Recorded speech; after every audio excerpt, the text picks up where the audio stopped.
मोरबी हादसे में 135 लोगों का जाना सभी को सदमा दे गया है। गुजरात में राजकीय शोक मनाया जा रहा है।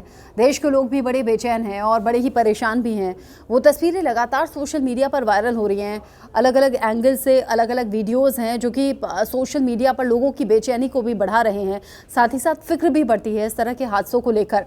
अब मोरबी हादसे में जहां 135 लोग जान गंवा चुके हैं, कई ऐसे लोग हैं जो कि अस्पताल में भर्ती हैं, उनका इलाज चल रहा है। प्रधानमंत्री भी हाल ही में पहुंचे थे उनका हालचाल जानने के लिए, उनकी देखरेख कैसे हो रही है, सभी का इलाज चल रहा है। लेकिन सवाल बहुत से छूट गए हैं।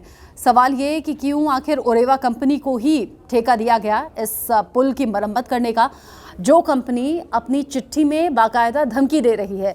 धमकी भरे अंदाज में कलेक्टर को खत लिखा जाता है और ये बताया जाता है कि हमें परमानेंट कॉन्ट्रैक्ट आप दे दीजिए, अदरवाइज अगर आप परमानेंट कॉन्ट्रैक्ट नहीं देंगे तो फिर रिपेयर में इस्तेमाल होने वाला सामान भी हम ऑर्डर नहीं करने वाले हैं और अब थोड़ा बहुत काम करके यानी कि टेम्परेरी हालत में हम इसे आम लोगों के लिए खोल देंगे। अगर इस तरह की धमकी भरे अंदाज में कोई भी कंपनी कलेक्टर को चिट्ठी लिखती है तो फिर या तो उसे ब्लैकलिस्ट किया जाना चाहिए, या फिर उसे ऑर्डर नहीं दिया जाना चाहिए, या फिर उसके खिलाफ एक्शन होना चाहिए। यहाँ पर ठीक उलट हुआ। नगर पालिका ने नियमों का ध्यान नहीं रखा। कलेक्टर पर भी कई सवाल उठ रहे हैं। ज़रूरी मानकों पर खरा नहीं उतरने वाली कंपनी, वो कंपनी जिसे कोई टेक्निकल अनुभव नहीं था, वो कंपनी जिसे कोई तकनीकी जानकारी नहीं थी, ऐसी कंपनी को इस ब्रिज का जिम्मा दे दिया गया, ठेका दे दिया गया, वो भी 15 साल के लिए। 15 साल का ठेका इस कंपनी को दिया गया और नतीजा आप और हम सब देख रहे हैं। प्लेटफॉर्म तैयार कर दिए गए जहां पर लोगों को चलना था या फिर जहां पर पांव रखने थे, लेकिन वो केबल्स जो कि कमज़ोर हालत में थे, क्षतिग्रस्त भी कई केबल थे, कई तो बहुत पुरानी हालत में थे, उन केबल्स को रिप्लेस नहीं किया गया। उन केबल्स पे किसी का ध्यान नहीं दिया गया। वो जो हुक्स थे, वो जो नट बोल्ट्स थे, उन पर किसी ने कोई ध्यान नहीं दिया। सिर्फ खानापूर्ति कर दी गई, मोटा मुनाफा कमाया गया और रिपेयर के नाम पर, मेंटेनेंस के नाम पर मोटी रकम वसूल कर वहां खुली मौत को दावत दी गई और जिसका नतीजा हम देख रहे हैं। सैकड़ों लोग पानी में डूबे, 135 लोगों की मौत हो गई है। न जाने अभी भी कितने लापता हैं। रेस्क्यू ऑपरेशन अभी भी चल रहा है। सवाल पीछे कई छोड़ गया है। अगर जयसुख पटेल जो कि ओरेवा कंपनी का मालिक है, जयसुख और उसकी फैमिली आखिर अंडरग्राउंड कैसे हो गए?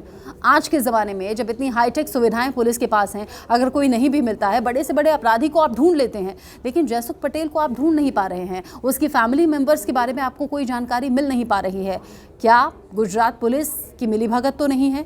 क्या प्रशासनिक अधिकारियों की मिलीभगत के बिना इतना बड़ा फर्जीवाड़ा हो गया, इतनी बड़ी धांधली हो गई कि जहां मेंटेनेंस के नाम पर आपने मोटी रकम तो वसूल ली, लेकिन मेंटेनेंस के नाम पर क्या दिया?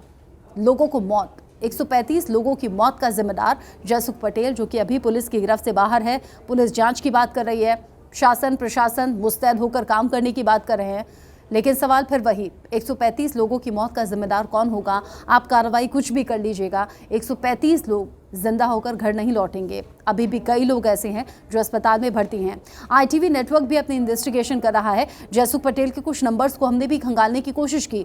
एक नंबर जो कि नॉट रीचेबल है, एक नंबर ऐसा बताया जा रहा है जिस पर इनकमिंग सुविधा उपलब्ध नहीं है। आईटीवी नेटवर्क आवाज़ उठाता रहेगा जब तक उन बेगुनाह को इंसाफ नहीं मिल जाता, जिनकी जान इस हादसे में गई है। उनके पीड़ित परिवार अभी भी इंसाफ की गुहार लगा रहे हैं। इंतजार है एक्शन का।